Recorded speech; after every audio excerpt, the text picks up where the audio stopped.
Tama ang pagkahuli ng enforcer. Yung motorsiklo nakarehistro with sidecar.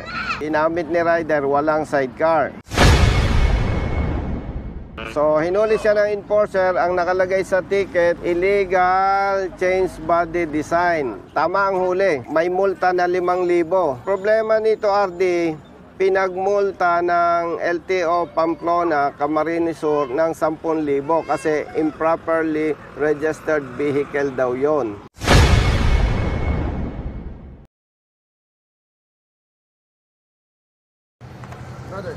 Good morning po.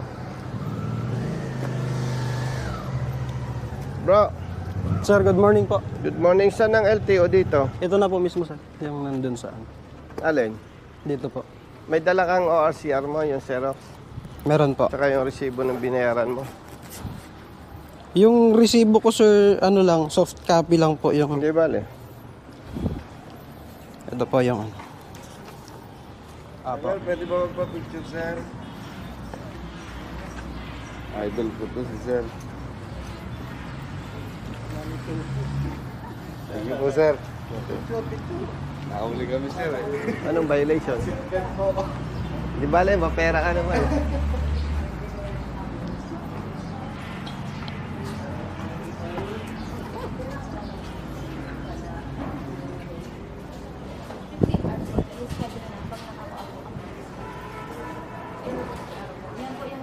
Dito na, dito na.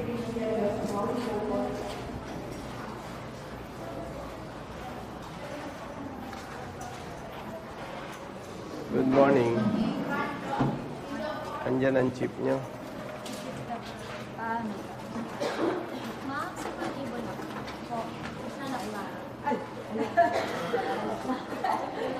Nahuli ka dahil Ginamit yung ko motorsiklo mo nakarehistro na may sidecar. Yes po. Pero walang sidecar. Walang sidecar ko pong ginamit. Ang inilagay sa ticket, Yung nilagay po sa ticket, illegal body design upon apprehensive. Yan po. yan. Yan po. Na nilagay nila sa... Illegal change body body design. design. Halika, brother.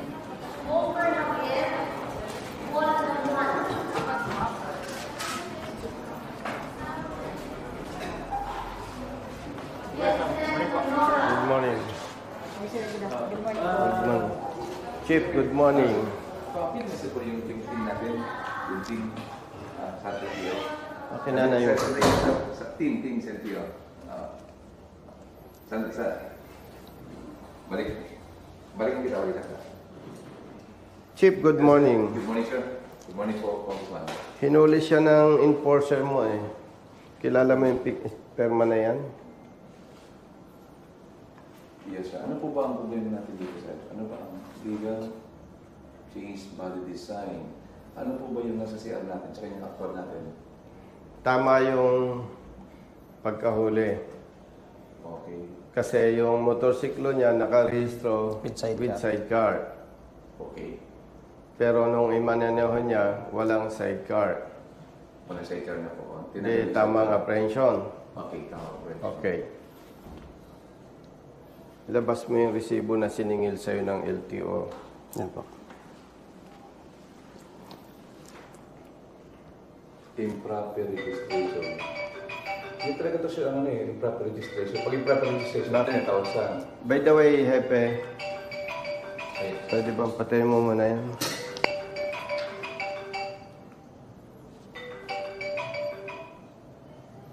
yes, sir. By the way, Hepe, wala naman personal issue to, no? Sige po. Recorded tayo for public interest, public awareness. Sige po. Galing ako ng Cavite. Ang layo ko dito, 350 kilometers, 8 hours. Dahil ang rehistro niya ay With sidecar. with sidecar, Tapos minaneho niya, walang sidecar. sidecar. Lalabas po yun. Eh, siyempre, iba ng registro nun. Unregistered na, improper registration na yun. So, kasi dapat, pinarehistro mo yung... Magkano dapat multa niya? 10,000 yun, sir, improper na kasi yun. May problema. Nasa po yun. Yung kasi sir na, no, yung improper yung illegal change body design kasi, yung sinasabi ng improper registration. Iba kasi yun doon sa sakyan. Hindi, magkano ang multa niya? Lalabas kasi yan, sir, improper registered, that is 10,000. Pwedeng ipakita mo yung basis natin.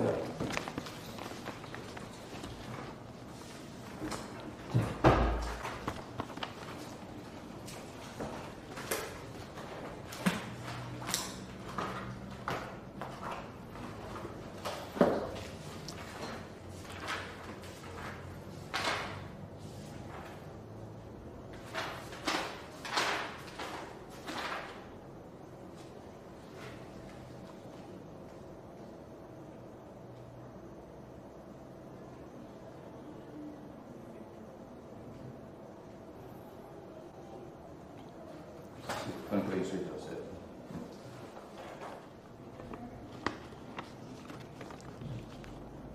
Chinards ninyo ng 10,000 dahil improper registration. Yes, sir. Mm. Sandi lang po, sir. Ginagawa lang po natin.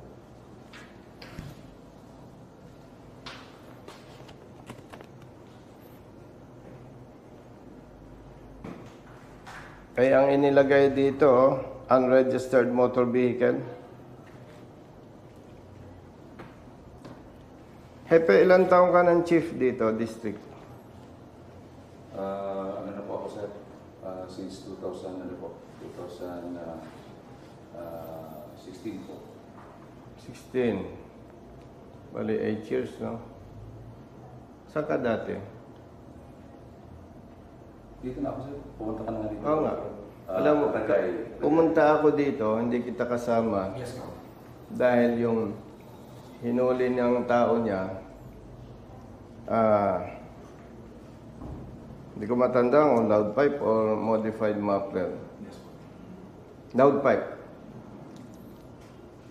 Pinatest ko sa ibang PMBIC, pasado. Kaya tinakbo namin ni Brother Jerry from Cavite. So pangalawa ko nang punta ito. Pumunta kami dito kasi imagine, Brother Matt, anong hanap buhay mo, kapatid? Dicer po. Hmm? Promo dicer. Promo dicer, magkano araw mo? 395. 395. 10,000. Magmumulta ng 10,000. Actually, kung nakapagmulta na po siya, nagbayad.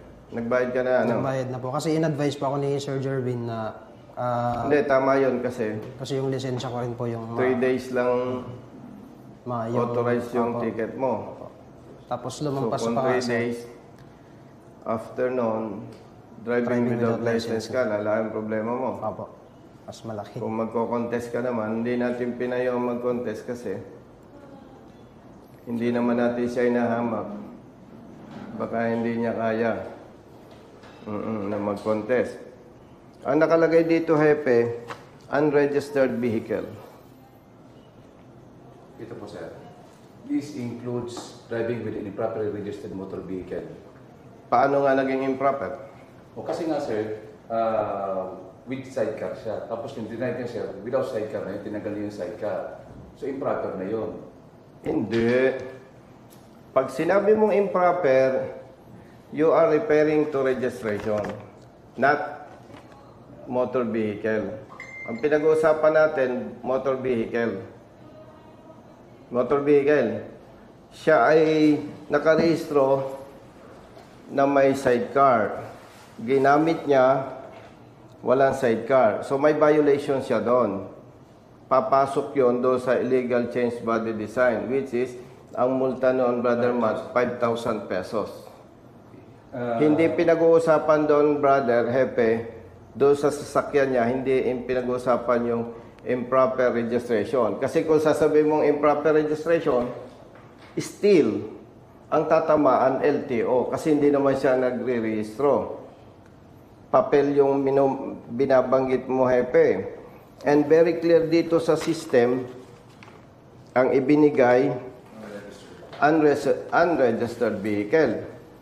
Pero kung babalikan mo yung rehistro niya, dito kasi sa Jawa kasi, sir, driving unregistered motor vehicle, this includes driving with an improperly registered paano nga motor naging vehicle. improper?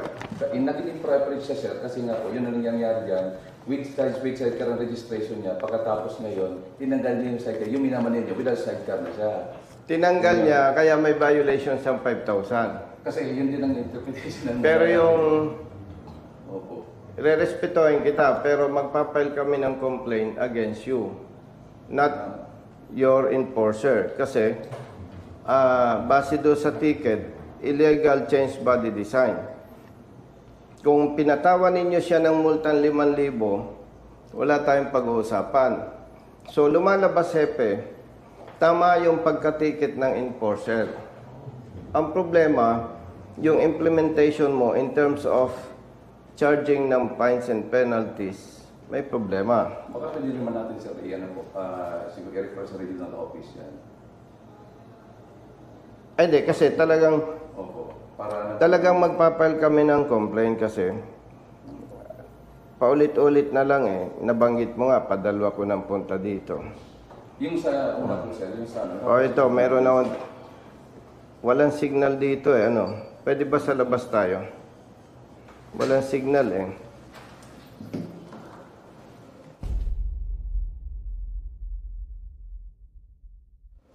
Illegal change body design siya. Kasi, nakarehistro siya na may sidecar. Pero ginamit niyang walang sidecar. Kaya papasok yun sa illegal change body design. Parang truck. Meron siyang carrier, tinanggal mo. Yes, ma'am. Binago mo. Pero Hepe, pag sinabi mong improper registration, lalabas, wala pa rin siyang kasalanan. Dahil hindi naman siya ang nag-i-encode. Ngayon, nagsadya kami dito para malinawan ko yung Yung sumbong. po ang interpretation namin po, sir. So ngayon, kung halimbawa di pwede mo naman na i-contest yun. Magpapile kami ng kasi kawawa yung mga katulad niya. 10,000 binayaran niya, brother. Yes, ma'am. Jerry, ang sinasabi ni Hepe, improper registration. Improperly registered po siya. Improperly registered. Tama yung pagkahuli sa kanya ng enforcer.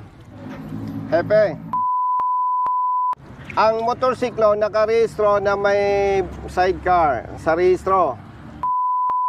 Minaneho ni rider without sidecar. Tinikitan siya ng enforcer ng illegal change body design. Tama, di ba?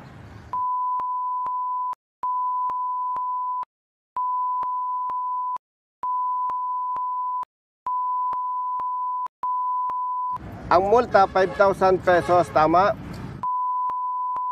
Okay, sige. Thank you. Ardi, good morning. Ardi, nandiyan ka ba sa office mo?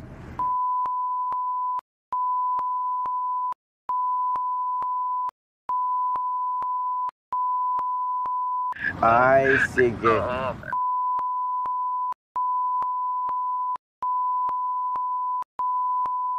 With all due respect, patawagin mo nga RD sa akin ang chief ng operation ng Region 5 LTO.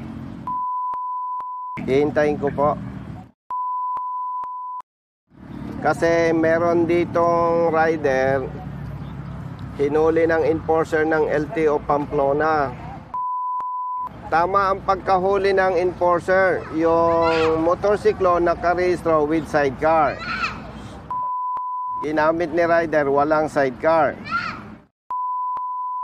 So, hinuli siya ng enforcer. Ang nakalagay sa ticket, illegal change body design. Tama ang huli. May multa na 5,000. Ang problema nito, RD, pinagmulta ng LTO Pamplona, Camarines Sur ng 10,000 kasi improperly registered vehicle daw yon. Sabi ko, walang ganon. 10,000 ang siningil sa kanya.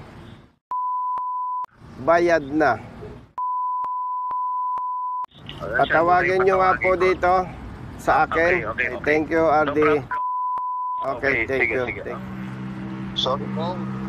Boss, manager, amo, commander, lahat na. Good morning.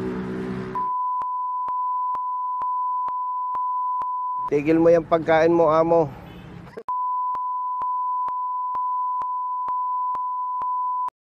Sige. Baka naman mali ako, kaya gusto kong magtanong din sa magaling.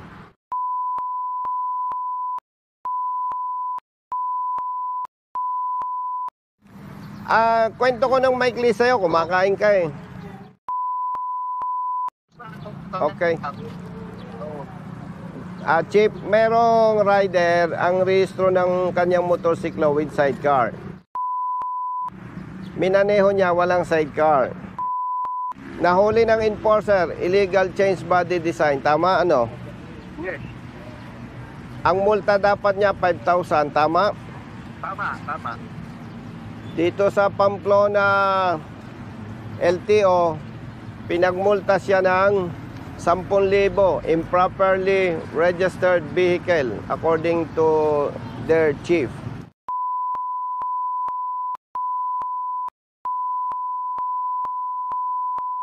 Yes, eksakto. Pareho tayo at saka yung isa kong kaibigan chief na tinawagan. Kaya ako'y tumawag sa'yo, baka meron kang nabasa na hindi ko nababasa eh.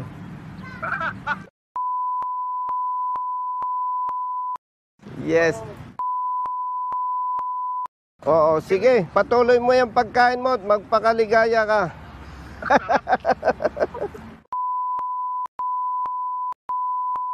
Ay, hindi ka nag-invite magtanghalian, ha? Ay, masarap yan. Sampalok? Ay, one time naman, mag-imbita ka. Ano ka ba?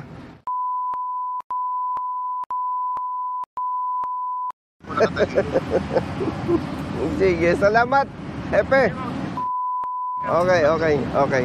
Chief, 2 district officer itong kausap ko. Ganito lang, sir. At maliban dyan, kaya ako'y tumawag sa iba. Yes, sir. Baka naman ako nagkakamali at meron kang nabasa, Hepe, na hindi ko nababasa. Actually po, kung ganito yan, yan na po talaga naging interpretation namin. Ibig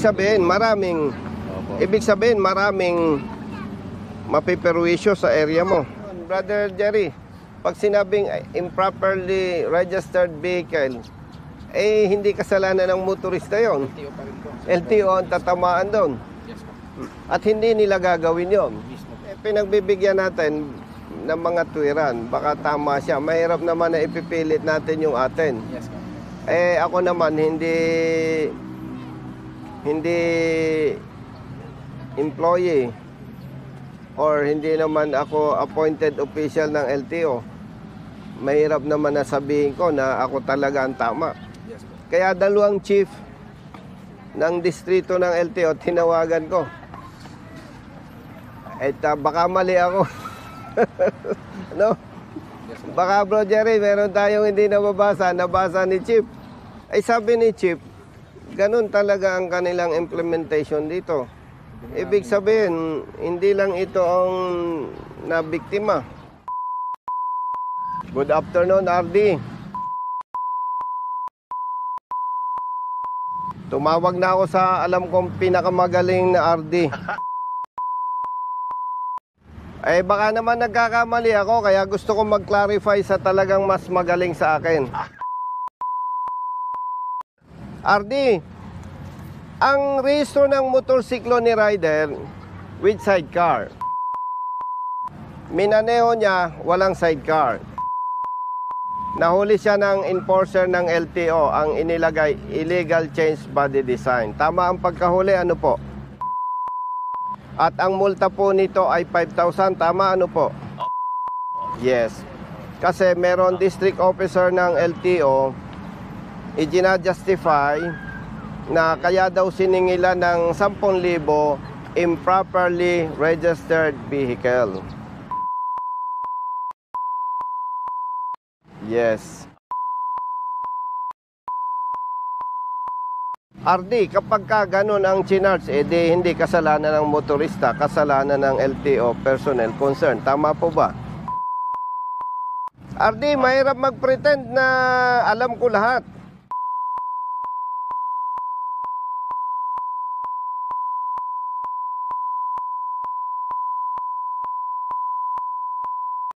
Yung maging tanga ka isang araw, okay na yon.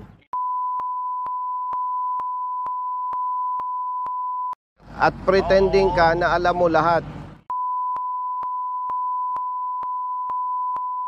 Alam kong busy ka. Maraming salamat po, RD. Yes, sir. Tatlo ang kausap ko, Hepe. 2 district officers, isang RD. Hindi ko na ginulo yung RD ng Region 5 dahil nakalib. 2 district officers, isang RD at ako. At itong mga kasama ko, matagal na sa advokasya. O ikaw, anong opinion mo? Pag nagkamali kayo, anong gagawin nyo? Ganito na lang po sir, siguro advice ko na lang ganito po. Kasi yan ang interpretation ng na dito sa amin sa Region 5. Ang gawin na lang po natin sir. Kapatid, Siguro- huwag mong sabing sa Region 5. Kasi Kasi unfair sa ibang LTO district officers ng Region 5, even side quarters. Kasi matagal na tayo sa advocacy, Brother Jerry. This is the first time na nangyari yan. Yung first time na sabi mo, nagkaharap na tayo sa Mapler yun eh. Oh. Eh ito, pangalawang pangyayari na. Siguro maganda, brother, mag-review ka. Mag-seminar ka sa LTO. Kasi kawa-awa. Biruin mo, magbayad ng 10,000. Ang kinikita niya, brother, 350 pesos a day. 395 po. 395. Sabihin mo na lang na 300 pesos panggastos yung 95. Di kulang pa yung isang buwan yan sweldo. Kulang. Kasi 300 times 30, that is 9,000. Ay may day off siya ng Sabado or Linggo, kulang pa yung isang buwan yan sweldo, Hepe. Eh, kawawa. Ay katulad ng nasabi mo, ganyan talagang implementation ninyo. ganito. Hindi pwede yung ganon. Kawawa. Sige po. Kung isipin mo, Sige. oh, Yan pati ako, kawawa. ganito na lang. Pati itong mga kasama ko, tumakbo kami. 350 kilometers. Puyat kami. Tumulog lang kami ng 2 oras kasi kailangan ka naming makausap. Tumakbo kami ng 350 kilometers, 8 hours. Hindi naman kasi, Brother Jerry, hindi na namin practice, Hepe, yung tawag-tawag. Baka pag tumawag ako sa'yo, maging interpretation mo, binabara ako kita eh. Meron pa nga tayong pupuntahang LTO sa Visayas Region. Ang sabi ba't daw ako nakikialam? Di daw naman ako LTO. Ay, ako nung nasa military service, nasa police service, hanggang sa nag-retire ako, Hepe, pag mali ang huli, pakialamero talaga ako. At ito, paglilinaw, Hepe, hindi ito trabaho ng congressman. Ginagawa ko lang, kasi dati ko nang ginagawa, at alam ng Diyos, kaya ako tumakbo sa politika, para sa ganitong problema. Kasi, Brother Jerry, kung wala tayo sa posisyon, wala na, kawawa ka na lang, magdasal ka na lang, hanggang doon na lang maipahay natin. Pasensya ka na lang. Pero dahil ikaw ay kawaawa, Brother Jerry, kunin mo yung cheque ko. Brother. Bibigyan kita ng cheque.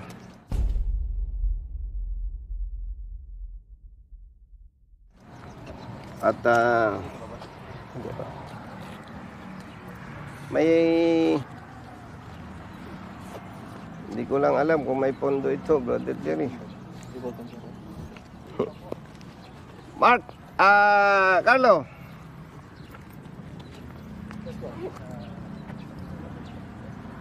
Sulatan mo.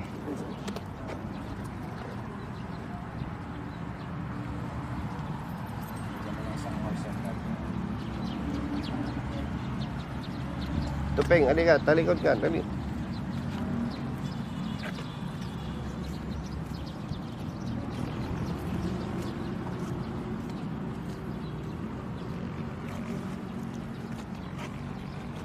Teka pala, dapat pala maayos ang usapan natin. Di ba may paglabag ka? Meron po. Ang multa ay 5,000. 5,000 po. O, di ipagpalumagay natin na dapat kang magbayad ng 5,000. Opo. Tama po. Kaya ang bibigay ko sa'yo, 5,000. Opo. Tama po. Tama. Opo.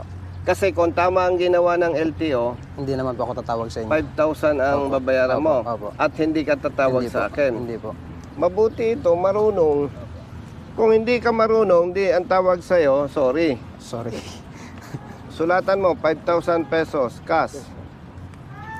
Pero parang may pera pa ako dito.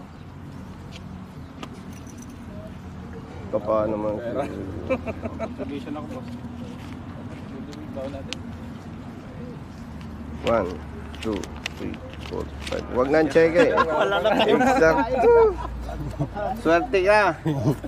At may ATM si Brother Jerry. Oh, 1, 2, 3, 4, 5. Alam mo kung bakit binayaran ko yung mali na pagkasingil sa'yo? Bakit, sir? Pag naipasok sa kaban ng bayan, hindi katulad yan sa karinderya, nagkamali ang kahera, withdraw, tapos gawa report. 1 year, 2 years, bago mapabalik sa'yo. Pag napabalik sa'yo, maalala mo naman kami. No? Okay? Ako.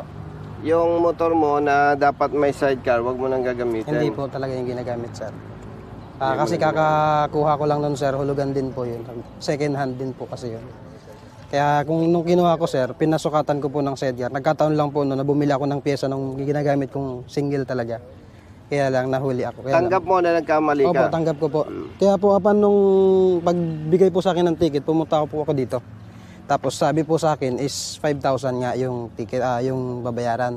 So umalis po ako kasi naghanap pa ako ng pera. Tapos nung Monday po, pagbalik ko, ang sinasabi na sa akin is 10,000 na. Kaya doon po ako tumawag na sa inyo. Hepe, ganito na lang, no? Yes, sir.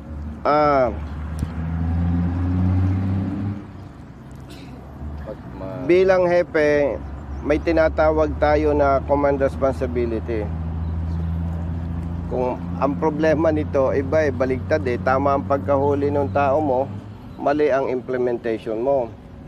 At ikaw na rin nakabanggit, padalawang beses na tayo nagkaharap. So kung sa ngalan ng public service, this is the second offense na. Ngayon, ayaw ko naman na palakihin ang problema mo. Ipagtitiwala kita sa LTO. Salamat, sir. Thank you so much. Doon ka magpaliwanag kay RD or kay... Salamat po. At ang hiling ko lang sa'yo, mag-aral ka, mag-seminar ka. Kasi sa third offense, ako na mismo magsasampa ng kaso sa'yo. Sige po, sir. Walang Thank you. personal. Salamat, Gusto ko lang protektahan yung maliliit nating kababayan. sir. Sige po, sir. No? At i-correct mo, basahin mo lahat. Kasi whether maliit o malaking offense na magagawa mo sa mga kapatid nating motorista, hindi ko kayang palampasin kasi wala tayong pinagsamahang may atraso ka sa akin, hindi tayo nagkaroon ng pag-aaway o ano paman, hindi kita personal nakilala, hindi mo rin ako personal nakilala, kaya walang dahilan para sasabihin natin na may personal ako. Pinuntahan lang namin ikaw para maganda yung pag-uusap na talagang may problema sa level mo. Kasi pag sinuri natin, tama yung enforcer mo Pagdating sa'yo, implementation, mali na Hopefully, this is the last incident na mali ang magiging implementation ninyo. Actually, Hepe, kung ang gusto ko lang, tulungan siya. Padala na lang akong pera. Tapos, gawa ako ng letter sa RD, paimbestigahan kita. Bahala na kayong magmekos-mekos. Thank you po, Ah? Congressman. Salamat po sa Magandang lalaki ka tapatan mo ng gandang trabaho. Hepe, kawawa yung katulad niyo. No? Kawawa. Kaya kami nag-abala Salamat po sa consideration, Congressman. Sana last na to Yes, Congressman. Sige. Thank you. Salamat po. Maraming salamat. Absulto ka na sa gastos Salamat, sir. Oo. Okay. Opo. Sige. po. Absent ka ba ngayon? Opo. Magkano sweldo mo? 395. Parang gusto ko pang dagdagan to Pautang ako. Pwede ba discount? Hindi, wag ka nang matanong. Utang na nga. 500 na lang. Oh. Thank you, sir. Ba't parang galit ako? No? Oh, sige na. Salamat po. Okay. Opo, salamat po. Chief, salamat po. Pagkain namin. Okay, sige, Hepe. Thank you po. Opo. Pakiayos ha. Kasi talagang... Don't tell me na dito sa Region 5 ha, kasi hindi totoo yun. Sige sir, i-discuss ko po. Ikaw lang. Sige sir, i-discuss ko po yan. Oo. I-discuss ko po sa kanila yan. Oh, picture tayo. 1, 2, 3, go. Okay na. Oh, Thank you, sige. thank you so much. Okay. Salamat po. Hindi na ako babalik sa office mo. At nagpa-flashback sa akin yung lagi akong pumupunta sa'yo. Hindi na po. Pumunta kami ni Brother Jerry doon sa Muffler. Hinuli na enforcer niya. Ang ginawa ko, pinatest natin sa PMBIC pasado. Kasi pag technical issue na, Brother Matt, hindi na pwede ang kwento. Actually sir, actually po sir, nung nahuli namin yun, discuss ko to sa inyo at nag-agree ka naman noon at natatandaan niyo po. Yung nahuli namin yun, dinala namin po sa PMBIC. At tapos, bagsak talaga yun. Kaya, Alam mo ba, inimbestigahan kong PMBIC? Ito mismo. Ipapaliwanag ko para hindi ka nalilito. Kunwari, hinuli siya ng enforcer mo at parang complaining, pinatest mo sa PMBIC nyo. Pinabura ng PMBIC nyo yung enforcer ninyo. Ibinagsak si rider. Alam mo ba kung bakit? Pinabura ng enforcer namin. Pinabura ng PMBIC yung panghuhuli ng inyong enforcer against the rider. Alam mo kung bakit? Binuksan niya eh. Alam mo ba kung bakit? Siyempre, yung PMBIC makikisama sa inyo. Ibinagsak. Anong basehan ko na ibinagsak? Nag-imbestiga tayo dyan, Brother Jerry. Kung ang maximum RPM ay 1.5, halimbawa, pwedeng i-type ng operator ng machine 4,500 RPM. Yun ang Kaya, pupersahin niya yon. Pag hinabol niya yon, babagsak sa emission test. Oh. Na-find out ko yan.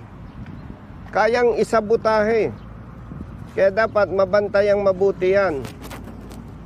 Pero yan, babantayan ko. May diskarte dyan na hindi ko sasabihin sa inyo. Siyempre, sikreto. Binanggit ko na dahil akala ni Hepe, tama yung pagkahuli. Kasi tinest nung PMBIC nyo. Diba, bagsak. Pinatest ko sa iba.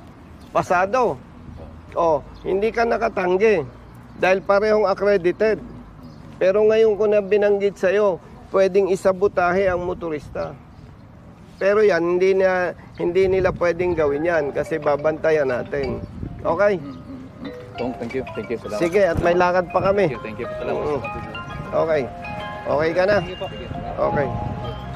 Thank you. Ano, picture? Sa puso na lang. Tapos ma-selfie tayo na. Yun. Yung sticker ko may ano. Hindi tatala, brother. Akbayan mo, brother. 1, 2, 3, hero. 1, 2, 3. Layo pa ng biyahe mo ko ma. Thank you po. Hindi ka pa ng Cavite ah. Yung palang RD na kaibigan ko, walang babayaran sa akin. Wala ko. Hindi bali, tatawagan uli natin. Sige brother, no problem. Thank you sir. 1, 2, 3 times up brother. Dikit-dikit ka na konti. 1, 2, 3, go. Okay. Thank you sir. Thank you po. Yan po brother. Thank you sir kayo ng dalawa. Oo. Strong, meron na po. 1, 2, 3 times up brother yan. May bayad na yan. 1, 2, 3. Thank you po. Sige. Sir, ako yung nakausap mo dati po eh. Ganun ba? Times up po kuya. Thank you po. Yes, kuya. Idol kita. Ay, thank you po. Anong nilalakad mo, kuya? Nahuli kami yung... Ano daw violation? Ay, tama yan, mahuli kayo. Sir po. Akbe mo. Tama lang, mahuli ka. Buti, nahuli ka. Ano, madam, para matuto, mahalaga ang seatbelt. Pero kung handa nang mamatay, huwag mag-seatbelt. Sige, madam. 1, 2, 3. Times up kuya. Thank you. Thank you po. Kuya. Thank you. Hello, sis. Ladies first. Yeah. Sabay na po kami. Ay, masaw pala. Ay, Anong lakad niyo dyan? Okay po, thumbs up po. Thumbs up. Paalala, kukuha ang student permit. Pag student permit dala mo, kailangan may angkas kang may lisensya. May lisensya ka. Non-pro. Pwede yun, non-professional or professional. At laging mag-helmet. Kung hindi ako nagkakamali, substandard ang helmet mo. tama po. Pumunta ka sa Cavite, bibigyan kita ng helmet. Gagastos ka ng 5,000, balik ang lugi ka. Huwag ka nang pumunta. Opo. Thank you, sir. Thank you po. Siyempre, ilan ang anak nyo? 3 po, all boys. Mahal mo, siyempre. O palitan mo na. Yung helmet, hindi siya. Nangiram na ako sa pito ko ng motor kasi malayo po naga pa po kami. O sige, mag-helmet ha. Opo. Tapos, kapag nakatsinelas, ang rider, 2,000 ang multa. Bigyan mo ha. Ilan ang helmet yung dala? Dalawa. 2, palitan ng helmet. Apa. Kung medyo, siyempre, nagigipit tayo, Brother Matt, kung minsan, ang pinakasimpleng diskarte, ibenta mo ang motorsiklo, bili kang helmet. Safe yon, tama ano? Sigurado safe yon. Kasi mag-commute na lang muna. Oo ha. Helmet naman kayo. Kasi ito, Brother Matt, Yes, po. pag bumagsak ang rider, malamang basag to. Mas magandang helmet mo, dinadaya ka. Wala pa yung sir, base. Kaya nga, palit kayo ng helmet. Hindi, pa yung kapatid. Palitan nyo, ha? Apa. Ayaw ko kayong bigyan ng helmet kasi may inggit yung iba. Sige pa, sige. Di ba? O, nakikita ko naman sa forma ninyo eh. Kaya nyong bumili, ano? Matagal pa. O, sige. Sige Okay po. lang po. Thank you. Brother, Thank you ingat po. ha, ingat ha. Ingat po.